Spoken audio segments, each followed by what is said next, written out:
Pembahasan yang pertama yaitu pengertian kurikulum. Secara etimologis, kurikulum berasal dari bahasa Yunani yaitu kurir yang artinya pelari dan kurer yang berarti tempat berpacu.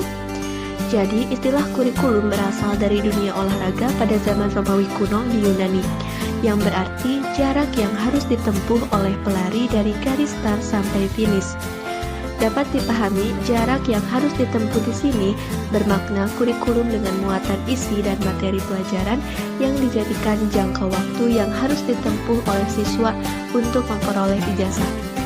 Dalam bahasa Arab, kata kurikulum yang biasa digunakan adalah manhaj, yang berarti jalan terang yang dilalui manusia pada berbagai bidang kehidupan. Sedangkan kurikulum pendidikan dalam kamus tarbiyah adalah seperangkat perencanaan dan media yang dijadikan acuan oleh lembaga pendidikan dalam mewujudkan tujuan-tujuan pendidikan.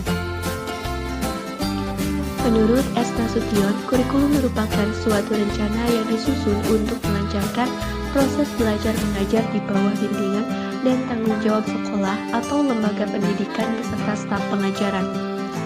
Selanjutnya, Nasution menjelaskan sejumlah ahli teori kurikulum berpendapat bahwa kurikulum bukan hanya meliputi semua kegiatan yang direncanakan, melainkan peristiwa-peristiwa yang terjadi di bawah pengawasan sekolah.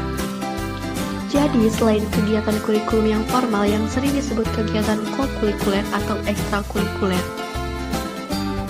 Menurut Crow and Crow, sebagaimana yang dikutip oleh Umar Hamalik, kurikulum adalah rancangan pengajaran atau sejumlah mata pelajaran yang disusun secara sistematis untuk menyelesaikan suatu program untuk memperoleh ijazah. Dalam bukunya yang lain, Hamalik menjelaskan lebih luas bahwa kurikulum di sini memuat isi dan materi pelajaran. Jadi, kurikulum ialah sejumlah mata pelajaran yang harus ditempuh dan dipelajari oleh siswa untuk memperoleh sejumlah pengetahuan, mata ajaran yang dipandang sebagai pengalaman orang tua atau orang-orang pandai masa lampau yang telah disusun sistematis dan logis. Pembahasan selanjutnya yaitu pengertian pendidikan. Pendidikan adalah usaha membina dan mengembangkan kepribadian manusia, baik di bagian rohani ataupun di bagian jasmani. Ada beberapa orang ahli yang mengartikan pendidikan itu adalah suatu proses pengubahan sikap dan tingkah laku seseorang ataupun sekelompok orang dalam mendewasakan melalui pengajaran dan latihan. Dengan pendidikan, kita bisa lebih dewasa karena pendidikan tersebut memberikan dampak yang sangat positif bagi kita. Dan juga pendidikan tersebut bisa memberantas buta huruf dan akan memberikan keterampilan, kemampuan mental, dan lain sebagainya. Seperti yang tertera di dalam Undang-Undang Nomor 20 Tahun 2003. Pendidikan adalah usaha dasar dan terencana untuk mewujudkan suasana belajar dan proses pembelajaran agar peserta didik secara aktif mengembangkan potensi dirinya untuk memiliki kekuatan spiritual keagamaan, pengendalian diri, kepribadian, kecerdasan, akhlak mulia, serta keterampilan yang diperlukan dirinya, masyarakat, dan negara. Menurut Profesor H. Mahmud Yunus dan Martinus Jan Langeveld mengatakan pendidikan adalah suatu usaha yang dengan sengaja dipilih untuk mempengaruhi dan membantu anak yang bertujuan untuk meningkatkan ilmu pengetahuan, jasmani dan akhlak sehingga secara perlahan bisa mengantarkan anak kepada tujuan dan cita-citanya yang paling tinggi. Agar anak tersebut memperoleh kehidupan yang bahagia dan apa yang dilakukannya dapat bermanfaat bagi dirinya sendiri, masyarakat, bangsa, negara, dan agamanya.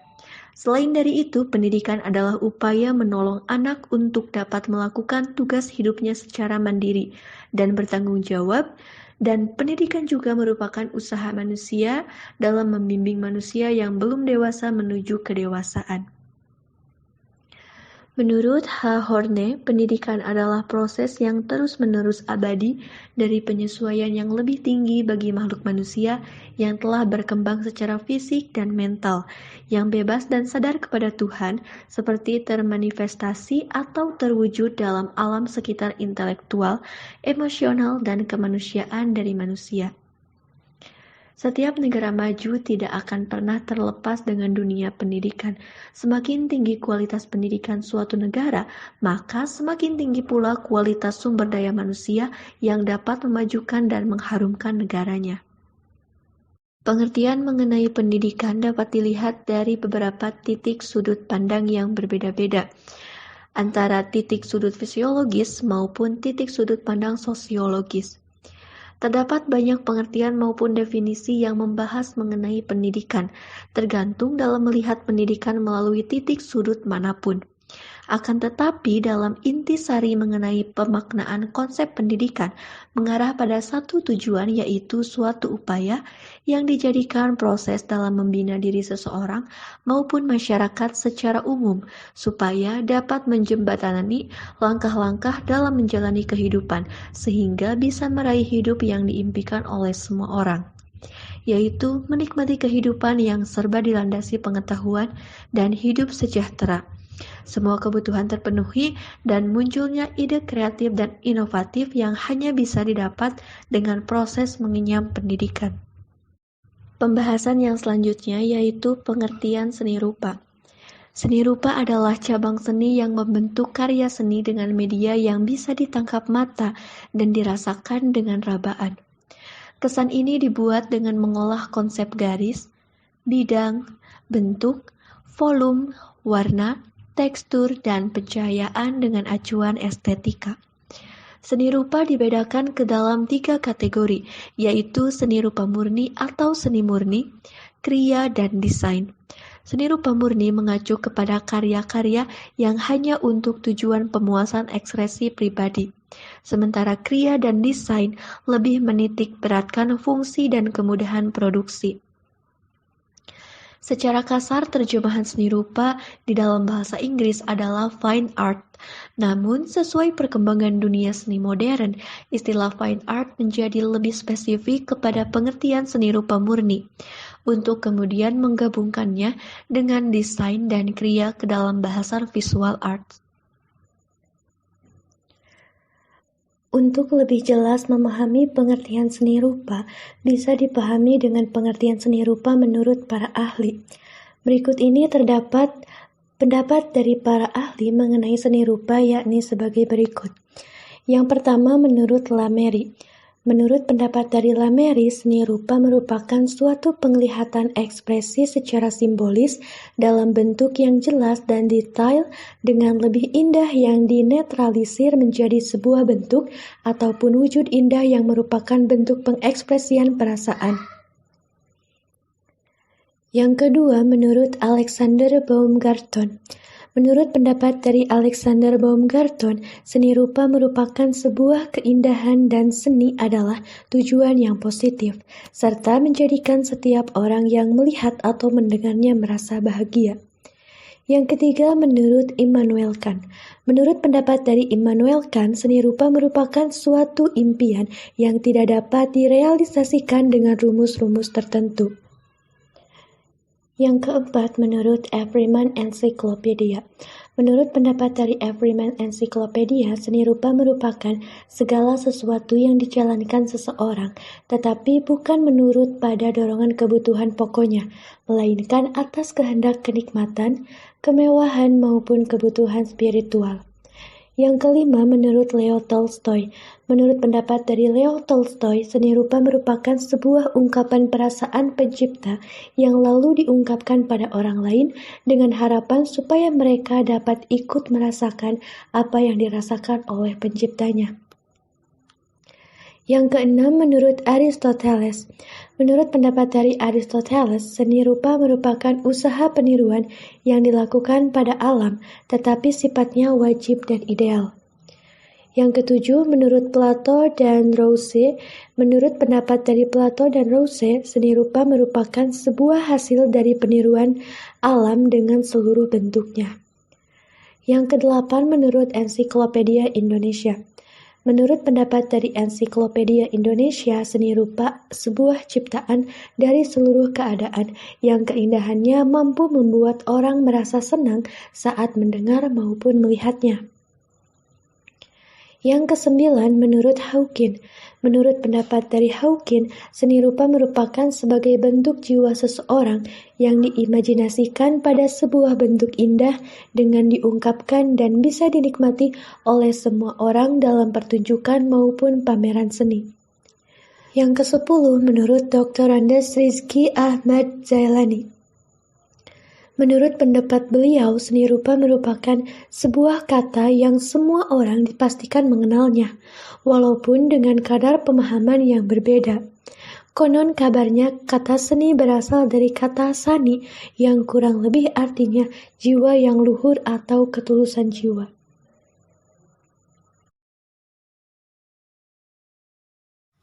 Materi selanjutnya yaitu mengenai kurikulum yang dipakai dalam pendidikan seni rupa di sekolah dasar. Seperti yang telah dijelaskan sebelumnya, apa itu kurikulum?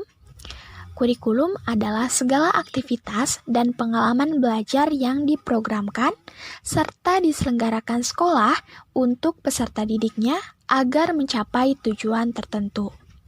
Nah, teman-teman, pada hakikatnya, kurikulum pada tingkat satuan pendidikan bisa disusun berdasarkan kemampuan sekolah dengan selalu memperhatikan petunjuk kompetensi dasar pada kurikulum yang telah ditetapkan oleh pemerintah. Berdasarkan pengelompokan mata pelajaran di SD atau MI sampai di tingkat SLTA, prinsip pengembangan kurikulum di sekolah dasar didasarkan pada 7 prinsip, teman-teman. Nah, apa saja nih prinsipnya? Yaitu pertama, berpusat pada potensi, kebutuhan, dan kepentingan peserta didik serta lingkungannya. Kedua, beragam dan terpadu. Ketiga, tanggap terhadap perkembangan ilmu pengetahuan, teknologi, dan seni.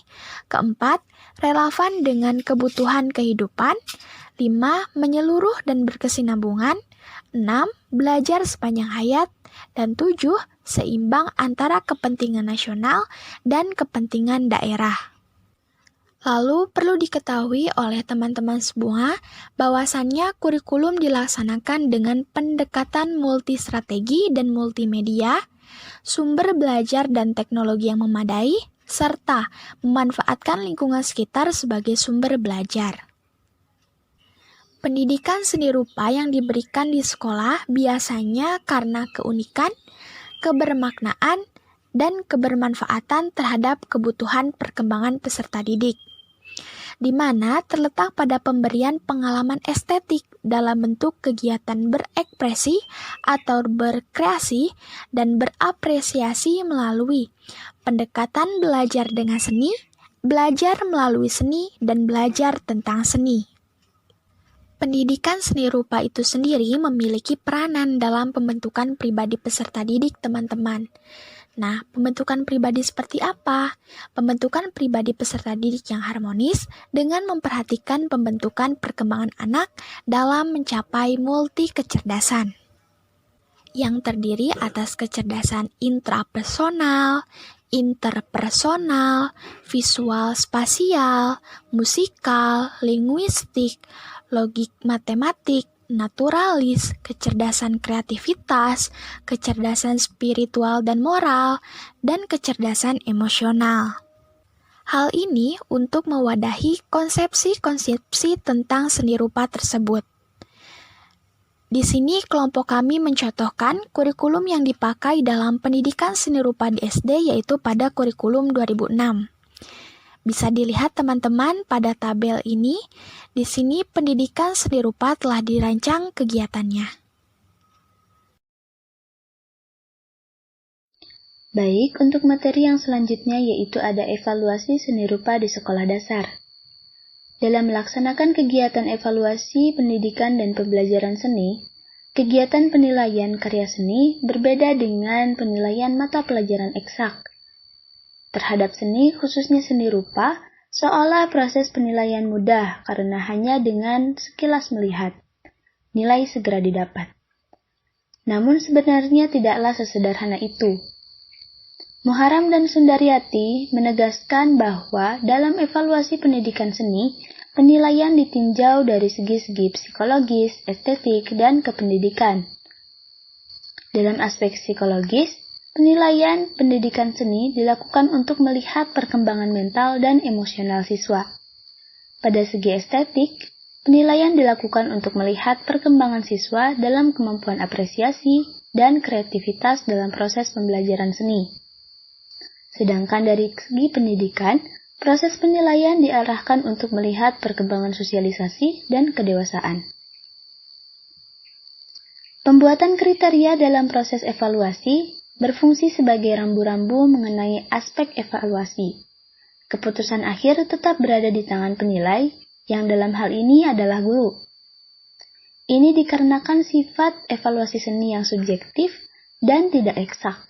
Untuk itu, penilaian karya adalah laporan terhadap kemajuan dan keberhasilan belajar, bukan sebagai ukuran normatif tingkat kemampuan seperti mata pelajaran matematika misalnya.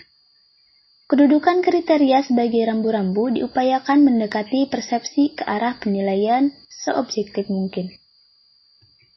Nah, di sini ada beberapa faktor yang harus dipertimbangkan dalam menentukan kriteria evaluasi. Di antaranya yaitu, yang pertama, ada unsur seni. Unsur seni dapat dijadikan kriteria dalam penilaian karya, yang termasuk unsur seni di antaranya yaitu ada garis, bidang, bentuk, warna, dan tekstur. Kehadiran dan kelengkapan adanya garis, bidang, warna, tekstur, maupun volume belum menjamin cipta karya sempurna. Nilai tinggi tergantung pula pada kemampuan anak mengkoordinasikan kesemuanya itu hingga setiap unsur bermakna, sekaligus berperan sebagai suatu karya seni. Yang kedua yaitu ada prinsip seni. Yang termasuk prinsip seni antara lain ada komposisi, keseimbangan, kesatuan, proporsi, irama, dan fokus perhatian. Dan yang ketiga yaitu ada tujuan. Tujuan pencapaian merupakan salah satu kriteria. Hal ini dikemukakan oleh Pak Mahdi tahun 1994 bahwa tujuan kemampuan yang diharapkan sesuai dengan ranah pendidikan kesenian meliputi ekspresi, kreativitas, sensitivitas, serta penguasaan keterampilan. Tiap ranah dapat digunakan sebagai acuan, misalnya, yang pertama penekanan ekspresi, penilaian dapat lebih didasarkan pada kemampuan spontan, membuat garis yang tegas. Tentu dalam hal ini, pemakaian penggaris atau karet penghapus tidak diperbolehkan. Yang kedua, penekanan kreativitas.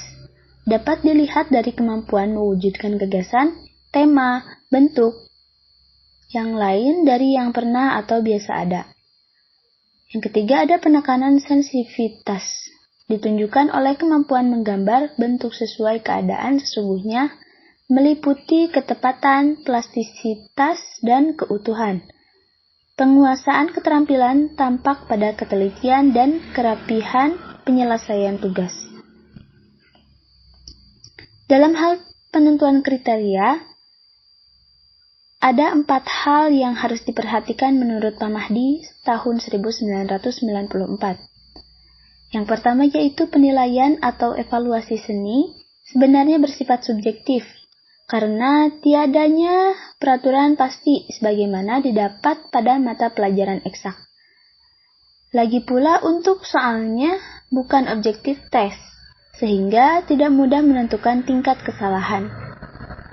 Yang kedua yaitu dalam penilaian seni, anak perlu ditegaskan tidak adanya salah, atau ini keliru atau betul, sebab yang ada adalah tingkat kemampuan.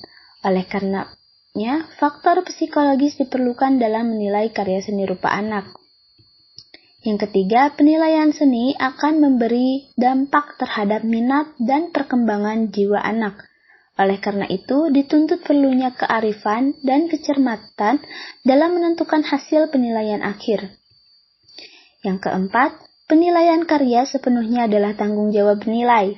Untuk itu, sistem dalam penilaian karya lomba atau lukis tidak seluruhnya dapat digunakan dalam hasil pelajaran kelas. Pengaruh atau dampak yang besar dalam penilaian karya kelas harus pula merupakan upaya yang memiliki perspektif yang bertujuan mendidik kejiwaan anak secara integral. Perkembangan seni rupa anak sekolah dasar. Anak sekolah dasar berusia sekitar 6-12 tahun. Berdasarkan teori tahap-tahap perkembangan menggambar atau seni rupa, secara garis besar dapat dibedakan dua tahap karakteristik, yaitu kelas 1 sampai dengan kelas 3 ditandai dengan kuatnya daya fantasi imajinasi. Sedangkan kelas 4 sampai dengan kelas 6 ditandai dengan mulai berfungsinya kekuatan rasio. Perbedaan kedua karakteristik ini tampak pada gambar-gambar atau karya dua dimensi atau model, patung, dan perwujudan karya tiga dimensi lainnya. Secara umum, masa peka menggambar ada pada masa 5 tahun, sedangkan masa peka perkembangan ingatan logis pada umur 12 dan 13 tahun menurut Muharram dan Sundrayati pada tahun 1991. Tahap perkembangan menurut Victor Lowenfeld dan Lambert Brittain pada tahun 1970 dalam Creative dan Mental Growth membagi periodisasi perkembangan seni rupa anak sebagai berikut. Yang pertama, masa coreng-moreng atau scribbling period pada umur 2-4 tahun. Kesenangan membuat goresan pada anak-anak usia 2 tahun bahkan sebelum 2 tahun sejalan dengan perkembangan motorik tangan dan jarinya yang masih menggunakan motorik kasar. Goresan-goresan yang dibuat anak usia 2-3 tahun belum menggambarkan suatu bentuk objek. Pada awalnya, coretan hanya mengikuti perkembangan gerak motorik. Biasanya, tahap pertama hanya mampu menghasilkan goresan terbatas dengan arah vertikal atau horizontal. Periode ini terbagi ke dalam 3 tahap, yaitu pertama, corengan tak beraturan, kedua, corengan terkendali, dan ketiga, corengan bernama. Ciri gambar yang dihasilkan anak pada tahap corengan tak beraturan adalah bentuk gambar yang sembarang. Mencoreng tanpa melihat ke kertas belum dapat membuat corengan berupa lingkaran dan memiliki semangat yang tinggi. Corengan terkendali ditandai dengan kemampuan anak menemukan kendali visualnya terhadap coretan yang dibuatnya. Hal ini tercipta dengan telah adanya kerjasama antara koordinasi antara perkembangan visual dengan perkembangan motorik. Hal ini terbukti dengan adanya pengulangan coretan garis, baik yang horizontal, vertikal, lengkungan, bahkan lingkaran. Corengan bernama merupakan tahap akhir masa coreng-moreng, biasanya terjadi pada usia 3-4 tahun. Sejalan dengan perkembangan bahasanya, anak mulai mengontrol goresannya, bahkan telah memberinya nama, misalnya rumah, mobil, dan lain sebagainya.